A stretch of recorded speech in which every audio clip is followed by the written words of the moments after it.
Okay, Chris, or Eric, excuse me, I think we're ready to move on to questions.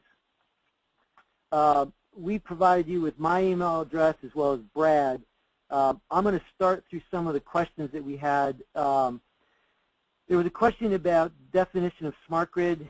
We actually left that off intentionally. There are a number of different ways to define smart grid. In fact, did a presentation at another event where the definition of smart grid is really in the eyes of the beholder. But one definition is it's an intelligent network that uses sensing, embedded processing, and digital communications to observe, control, automate, and integrate the grid. So that's one definition.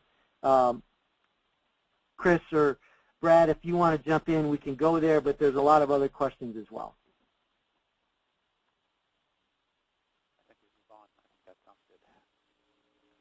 Okay, great. So let's start with, there was a question a number of people have asked.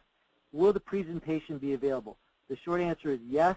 You'll get an email from Energy Central, which will have a way to download the presentation. And again, you've got Brad and my emails as well.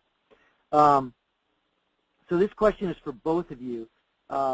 With the data, what are the data center impacts of having 4 to 8 orders of magnitude new data from a new technology perspective and a new strategies perspective? Yeah, I'll start that, and clearly it's huge. You know, when we show these kind of this kind of data to you know, the Oracle execs, they certainly get a smile on their face and see it as a business opportunity. But you know, that's tongue in cheek to some extent. But the real issue is, you know, we really got to get our arms around. You know, are we going to keep this data forever? You know, how valuable is this data in the long term? And that needs to be part of that information management process, is to understand the life cycle of the data, figure out what it is we need to keep and what it is that you know, we can eliminate. You know, Dave mentioned benefits of distributed information management. Same thing, is like, you're not going to bring everything back into a centralized repository or centralized historian.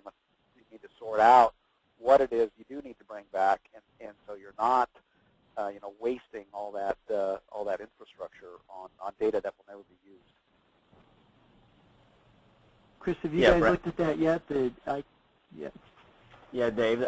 I think that's, you know, when you put it on your slide as a bullet point, I think that's the next place that we're going to spend a lot of time. Is really, it's pretty clear to most people that that volume of raw data it could not effectively be managed centrally. So our emphasis now is looking at distributed data and distributed analytics.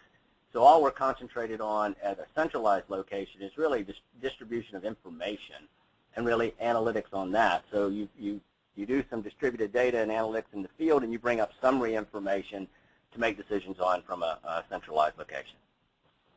So there's a lot more work to be done there. And for all of us.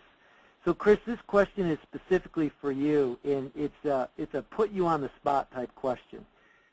What single argument would you make to convince other utility executives that a solid data management plan is necessary for any future smart grid implementation? Well, that does put me on the spot because I haven't figured it out yet. But what I try it every day, a different approach. But you know, what people understand is other references. So we've done a couple of things. One is you wouldn't build a house, hopefully, without a foundation. This is that foundation. People understand that. The second thing is you have to find real live examples inside the company that could make a significant impact if you put this information to them and let them make decisions on it. And that's really where we spend a lot of our time. We have examples, which unfortunately I won't share those on the call today, but of where major decisions can be made differently based on this information. The other thing that I think we've been successful doing is since we've put the framework and architecture in place, we can execute now a piece at a time. This is not a big bang theory. We haven't built anything yet. We only build off of what already exists with that framework and architecture, and that's really critical. So it doesn't become a big cost. As another initiative comes along, it finances itself, and we build another part of the puzzle out. So as soon as I get that the answer to that question, I'll share it with everyone. But right now, I try a different approach every day, and some are successful and some are not. Thanks, Chris. And I think the concept of incremental capability enablement is critical. You're not going to do the whole smart grid in one shot. But I think, and I think you've articulated, and Brad as well, that taking a holistic approach is necessary, quite frankly, or else you're likely to have a number of re-architecture projects later if it's taken one project or a couple different ones at a time. That's my experience. There are a couple of other questions. There are a number of great questions, so if I don't get to them, hopefully we'll be able to respond later. Brad, this one's for you. There were some questions about the ESB and its ability to manage at the transaction level versus at a summary level.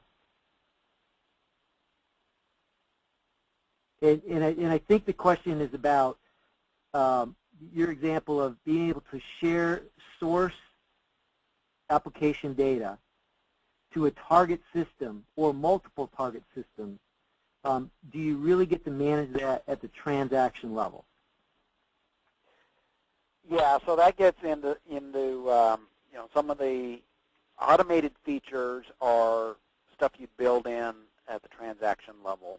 But then more of the advanced components would be, you know, some detailed analytics that's not in a you know, data warehouse type. You want some ad hoc reporting, and so certainly you can build in that that kind of functionality, but limited. You don't want to impact these operational systems by you know, doing lots of data inquiries with that, but that's certainly the stuff that can be built into the architecture. Okay, that makes sense. Chris, the next question is for you, and it's really about the role of IT in the business, and I'll summarize the question. The asker suggests that in AMI implementations that IT views itself as defining what should be done and business supporting, and in your opinion, should it be the other way around, or what's your overall opinion about the role of IT in business? Well, I mean, I'll just speak generically to that topic. For us, we're just here to serve. We're an enabler, and the business drives what's necessary. However, we have another role, and that's really internal consultants, to maybe help them understand from a broader perspective what's possible. So I think that's the role we serve. Ultimately, we're here for the business, but sometimes we have some insight that we share. And really, even in our AMI work, that was done as a partnership between the business and IT. And what we found when we did this reference architecture is really that they had done a great job, the two units together, to get us to where we are today.